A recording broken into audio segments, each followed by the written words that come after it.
Namo Butsu.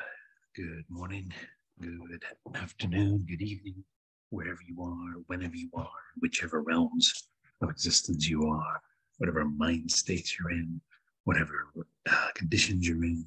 Of course, you're welcome to the channel.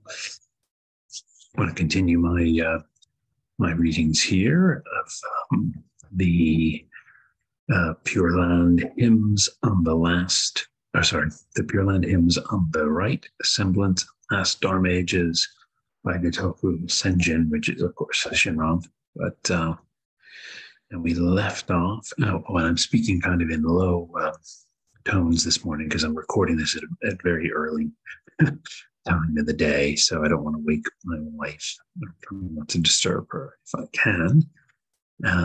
So we left off at number 45, I believe, or thereabouts. So I think I might just reread that one and go from there. So number 45, realization of true and real Shinjin is rare in the defiled world of the last Dharma age. The witness of the Buddhas, countless as the sands of the Ganges, reveal how difficult it is to obtain. I discussed that in the last video. And, the other thing I'll just add to that is that, it has to come from Amida. That's, so it's, the realization of true and real Shinjin has to come through Amida realizing that, when it making us to realizing, helping us to realize it, causing us to realize it. It's impossible for us to realize it. It's impossible for us to realize it as Bongo, as just the beings that we are. It comes through Jinin. It comes through the working of Amida's vow. It comes through his light, his compassion, his mind. He's broadcasting continuously everywhere, that goes into every realm, everywhere, in all times, all places.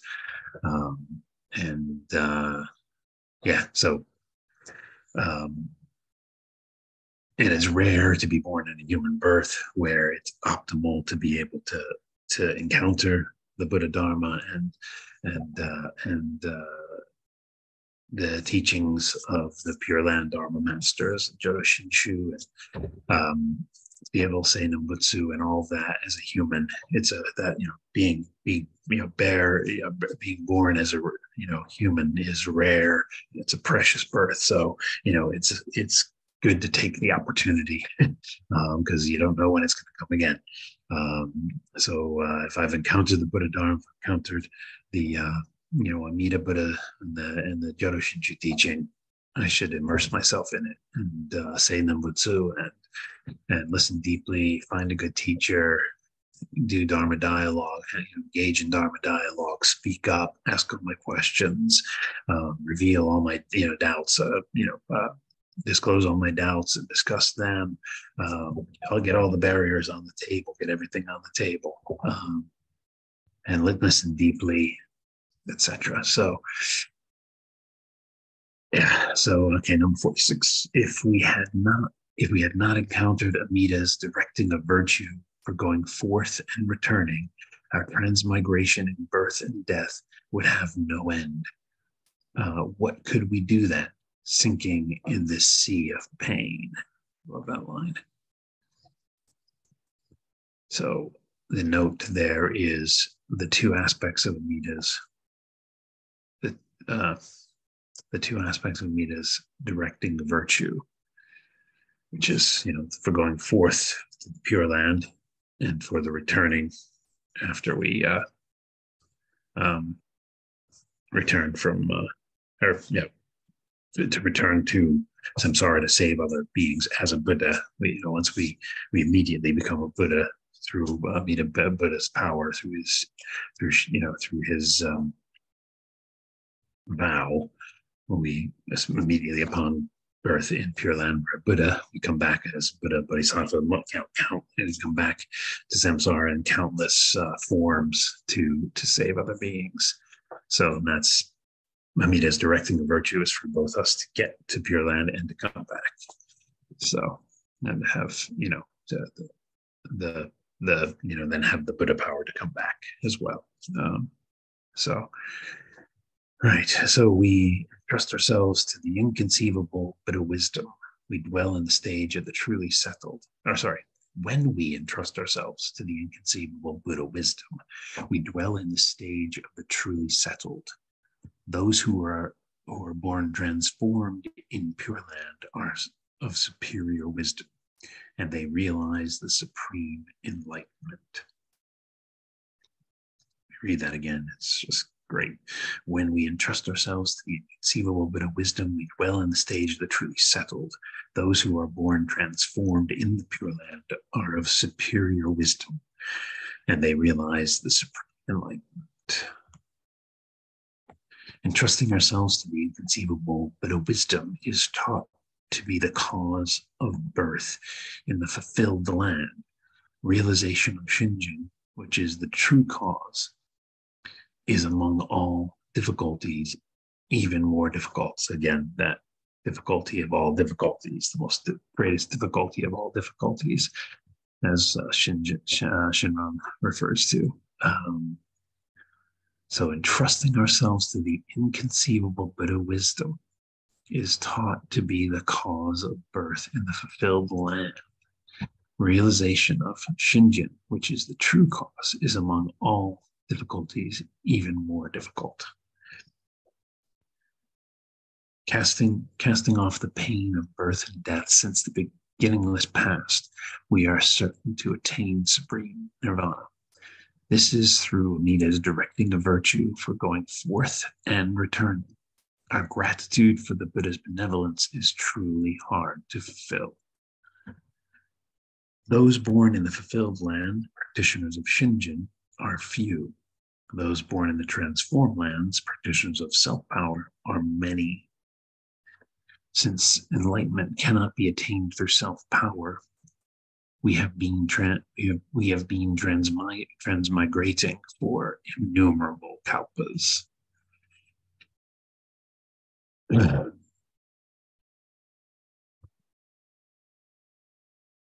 directing of virtue embodied in Namo Amida Butsu is, in its benevolent working, vast and inconceivable. Through the benefit of the directing of virtue for going forth, we enter the directing of virtue for returning to this world. So it's kind of one within the other, I guess, in a sense.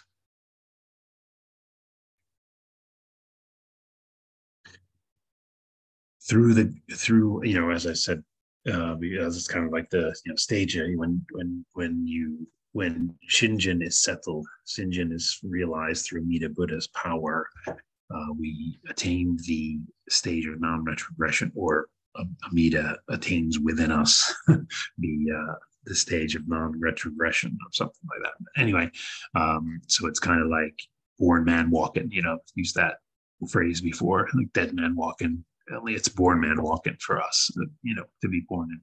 So before we're born in the Pure Land, if we attain the stage of non-retrogression, it's the same as the Bodhisattva. We've attained the same stage as the Bodhisattva Maitreya, for instance, in the sense that our next birth is as a Buddha, because we're going to be born in the Pure Land and immediately become Buddhas then. So we're kind of already, I think that's kind of what this is kind of referring to. The directing virtue embodied in Namo Amida Butsu is, in its benevolent working, vast and inconceivable.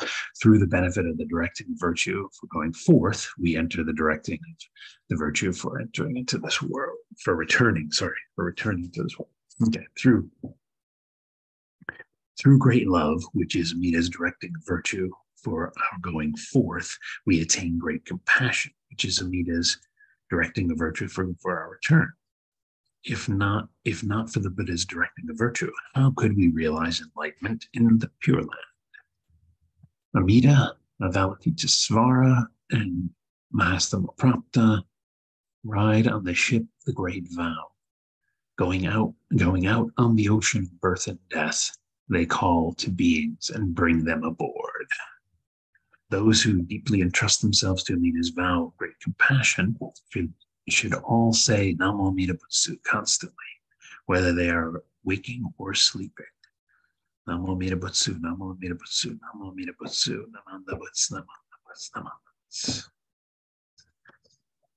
Those who follow the path of sages all take the mind of self-power as essential. On entering the inconceivable working of other power, they truly realize that no working is true working. Those who follow the path of sages all take the mind of self-power as essential. On entering the inconceivable working of other power, they truly realize that no working is true working. Although we have the teachings of Shakyamuni, there is no sentient beings who can practice them. Hence, it is taught that in the last Dharma age, not a single person will attain enlightenment through them. Eminent Pure Land teachers of India, China, and Japan, out of pity and compassion, embrace us, and guiding us to realization of true and real Shinjin, bring us to enter the stage of the truly settled. Comes a note here. Please bring us to enter the stage of unfailing attainment of Buddhahood, because that's rephrasing parts of that. Those who realize Shinjin, which is other power, revere the Dharma and greatly rejoice in it, and therefore are those who realize Shinjin, which is other power, revere the Dharma and greatly rejoice in it, and therefore are my true companions. Such is the praise of the world-honored one, the master of the teaching. So that's a quote from Shakyamuni, actually, that revere those, so those who realize Shinjin, which is other power, quote, revere the Dharma and greatly rejoice in it, and therefore are my true companions. Such is the praise of the world-honored one, Shakyamuni, Buddha, the master of the teaching. Just obviously, I'm adding that myself. Such is the benevolence of Amida's great compassion that we must strive to attain it, even to the breaking of our bodies. Such is the benevolence of the masters and true teachers that we must endeavor to repay it, even to our bones becoming dust. Here ends the hymns on the right, Semblance, and last Dharma-Ages. Namo Amida Butsu, Namo Amida Butsu, Namo Amida Butsu, Namanda Butsu, Namanda. Yeah, so that is fantastic. Such is the benevolence of Amida Buddha's. Such is the benevolence of Amida's great compassion that we must strive to return it, even to the breaking of our bodies. Such is the benevolence of the masters and true teachers that we must endeavor to repay it, even to our bodies becoming dust. Oh, wow. So there's some guidance on how to live in the last Dharma age. Obviously, we need to be enabled by Amida. Anything that we can do in this life needs to be enabled by Amida. And obviously we can't, we can do our very best and strive our very best, even to the breaking of our bodies. But like, as Bambu, as, beings of the blind passions or the kleshas that, that we're possessed of, even to the last moment of life, in our karmic limitations and all of that, we there's only, we have to operate within those limits. We can't act like a bodhisattva, now, or we can't, that's for, even though once Shinjin is settled and we, we're in the stage of non-retrogression and therefore equal to bodhisattvas in that sense, we can't act like them because we're still Bambu. We might have, Amida's mind has been given us, that, through the Shinjin, through his power, has, given us, but we still are Bumbu. So until this life is done, we have to play out our karma. We have to live out the remaining karma, even though the seeds are cut, even though the roots are cut, the plant still has to die out. So, kind of have to, so we want to strive to return the benevolence of Amida, always keeping that in our hearts and minds, to whatever degree we're able to as Bumbu, and strive to return. So that's a pretty major guidance for our attitude, that way that we should be trying to live. And that's a tough one. That is a tough one. So again, through the process of Jinjin and Shinjin, I think Amida would have to enable us to do that as well. But anyway, and then such as the benevolence of the masters and true teachers, we must endeavor to repay it, even to our bones becoming dust. So again, guidance for the rest of this life. And then in all of this, actually, too, once we are Buddhas, come back as Buddhas and Bodhisattvas, we can strive to return that benevolence, even to the breaking of our bodies, because we're Buddhas and Bodhisattvas. We'll be able to do that. We'll be able to act like Buddhas and Bodhisattvas. And, and such as the benevolence of true masters, that we must endeavor to pay it, even to our bodies becoming dust. And once we are Buddhas and Bodhisattvas and return to this world in various forms, we can do that. We'll be able to. Repay it, even to our bones becoming dust. So anyway, so that's it. Here, as it says, here ends the hymns of the right semblance and last Dharma-Ages. So thank you for listening. Namo Amida Butsu.